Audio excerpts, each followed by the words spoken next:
Hi, everybody. I'm Gwendolyn Sterk, and I'm honored and privileged to have here today Brendan, who's with Good Shepherd Center, and they are our not-for-profit Hero of the Month for February 2022 already. Boy, time is passing. Welcome, Brendan, and thank you for joining us. We appreciate it. Thank you, Gwendolyn. Glad to be here. Can you give us a little brief intro and tell us about what the Good Shepherd Center does? Historically, we were founded as an agency for children, the education of children birth to 7. We were founded in '63, back when kids with disabilities weren't allowed to go to the public schools until they turned 7. Our founder thought that was kind of not a good plan, so she opened up our agency in a 2-classroom setting in Good Shepherd Church in Park Forest. That's where our name came from. So, and that from that point back when IDEA was Individuals with Disability Education Act was passed, sorry, there's a lot of letters, which made it a requirement in the state to provide early intervention birth to 3 and early childhood 3 to 5 to get children ready. We switched to just doing the early intervention piece. Then in 1976, Louise looked into the eyes of the parents and seen how exhausted they were raising children with special needs, and she helped the state develop an in-home respite care program, whereas we send trained staff into the house so mom and dad can get a break and go out or go do activities with their other kids, go to school, whatever the case may be. Since that time, we do a bunch of other things. In 2006, we changed our mission from serving just people with disabilities to serving all children and their families, because as I expressed to our board at the time, we want the world to accept our kids as kids, yet we're only serving kids with disabilities, so it was kind of counterproductive. So they agreed with me and we changed our mission. That's when we opened a child care center, Acorn Child Care. While it is for all children, it is especially was founded by us because it was hard for parents of children with special needs to find child care providers. We didn't want to be the only one. We wanted to be an example for others to follow.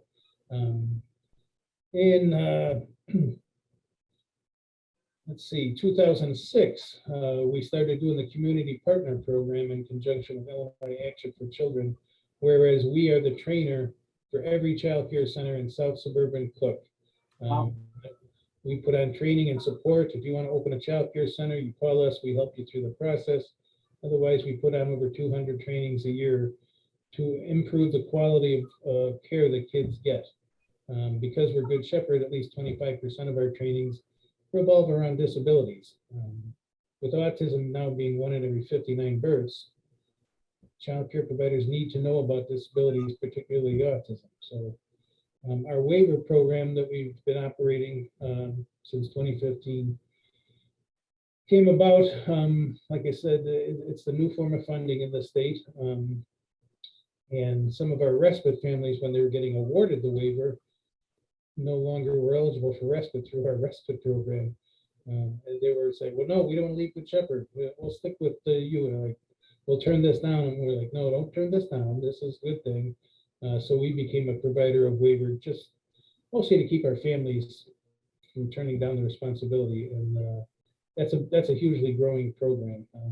There was 22,000 individuals with disability living at home with their parents with no services when the state founded the waiver program.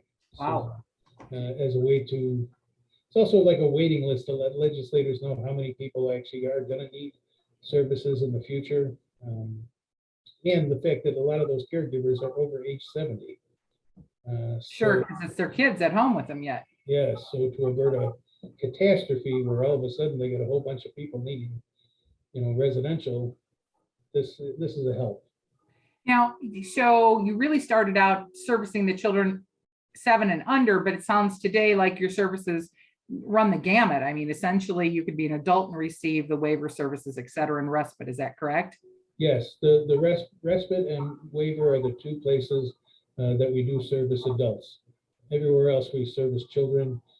This year, we are developing employment services. Good Shepherd Center has a unique ability over some of the other agencies in the area because we have experts in autism. We are ready for this new surge of kids that are going to need transfer into adulthood and need services. So we have therapists, and myself, I have a son with autism. So we have people who know it from both ends, from administrative and from being a parent. So we are capable and successful in working with the autistic population. So we'll be starting employment services this year. Wow, it's a lot to handle. Now, in our suburban area here, what is the range, so if parents would know, I live in town A, would I be eligible for services? What is your category or your area? Well, it depends on the program. Early intervention, like I said earlier, we have therapists down in Quad City and therapists in McHenry County, but primarily we do South Suburban Cook and Northern Will. Respite care, we primarily do South Suburban Cook and Northern Will. But we've had families from Romeoville call us outside our service area, and if we can find staff to go there, we'll do that too. So it's just a matter of if we have staff to get to there. Our community partner, our training program where we train the child care providers, there's 350 child care centers and 900 in-home providers that we provide that training to. Oh, that's a lot of people. Well, this year we just about doubled that because we've now taken over the North Suburban Cook area just this year. So I don't know the exact numbers on that, but there's a lot of them too. They like the job we did with disabilities, so they contracted us to handle the whole new area. So, I mean, the bottom line is any family who has any need, no matter if they're in our service area or not, they can call us. I've been doing this a long time, so if we don't do it, I know who does. Right. Well, that was going to be my next question. I think that a lot of times parents feel paralyzed by the process and they don't know where to start, or maybe they went through early intervention and now, their child's in high school and they know that, yes, there's extended services, but they're going to end. So each part of the process, they need to be getting more information and know what's available. So can they reach out to you for training and answering questions about what would be available? Absolutely. Absolutely. All of the staff here have been trained. We never say, oh, we don't do that here, and then the conversation. If we don't do something, we take the parent's name and phone number, and we make some calls, and then we get back to them and say, here's the person who does this in your area. And it's for just about any social service. It's not even disabilities. Right. And do you find that sometimes families and they just don't know where the next step to turn is, and so sometimes they feel paralyzed and they don't know what they should be doing? Absolutely. It's a confusing, depending on what program you're leaning into. Like, for instance, the waiver, the parents get a letter saying, hey, you've been awarded the waiver. That's it. And then right. Like, it doesn't tell you how to implement it, right? Yeah. So sure. No, we have experts in just about everything when it comes to disabilities here.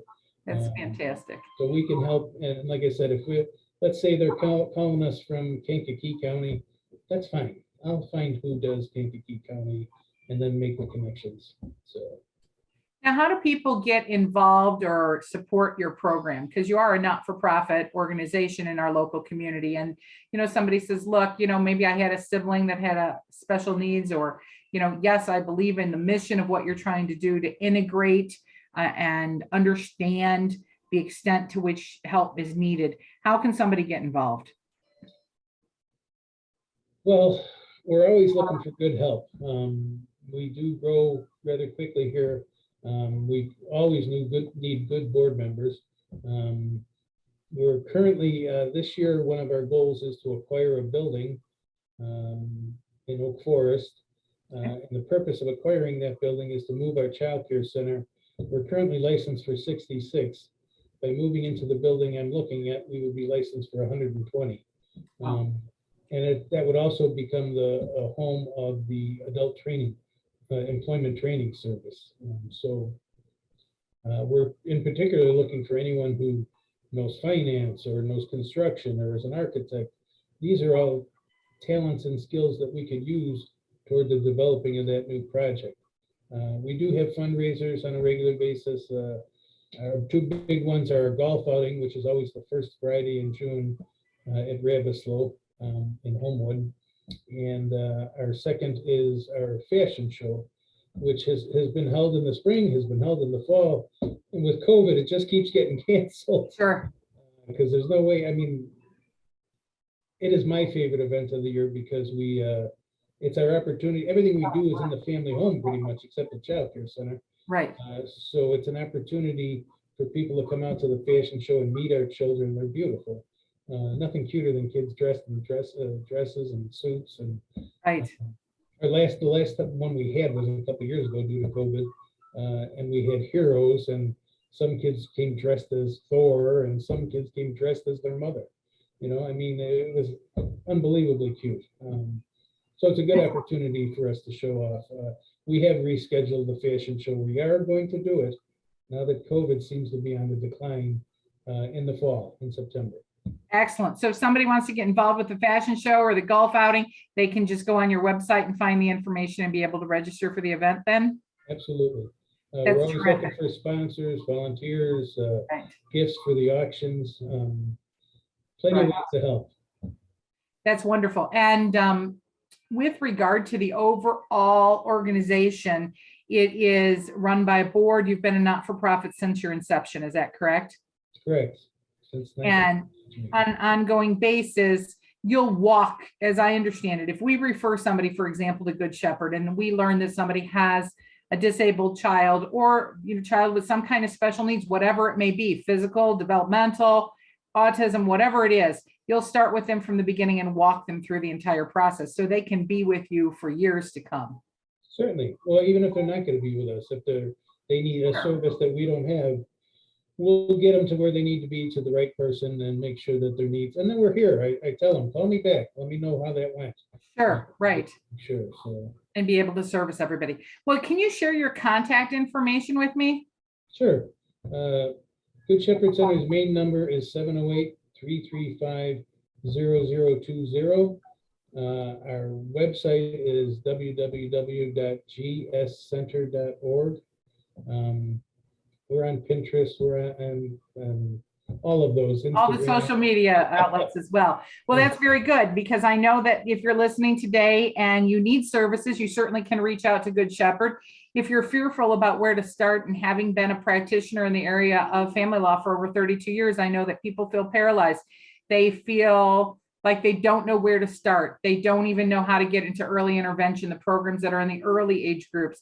And you can reach out to Brendan and you can talk to somebody from Good Shepherd and get answers to your questions and be able to know where to move forward. And also, if you have a passion for this area, we can give our time and our donations, and we can certainly attend events and be able to support you as well. So we really appreciate the opportunity to get to know a little more about your organization there in our suburban Chicago area. Thank you so much, Brendan, for your time today.